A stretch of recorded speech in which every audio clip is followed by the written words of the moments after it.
নমস্কার, সকলকে আমার প্রণাম জানিয়ে আজকের যে কবিতাটি পাঠ করব, কবিতার নাম 25শে বৈশাখ। কবি হলেন সুবল চন্দ্র দাস। 25শে বৈশাখ আসে, আসে না নব উপহার, বাঙালি জাতিকে দান করে গেছে যে সাহিত্য সম্ভার। ছত্রে ছত্রে ছুঁয়ে আছে স্নেহ মমতা প্রীতি, 25শে বৈশাখ নাড়া দিয়ে যায় অজস্র স্মৃতি। পিছিয়ে যায় বাংলা ভাষা, বাঙালির মান, অক্সিজেন হয়ে বাঁচায় এই প্রাণ।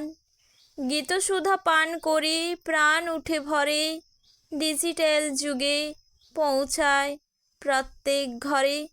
তাই বারে বারে প্রণাম করি 25শে বৈশাখ, বিশ্ববাসী শ্রদ্ধা জানায় ঘুচে শোকতাপ।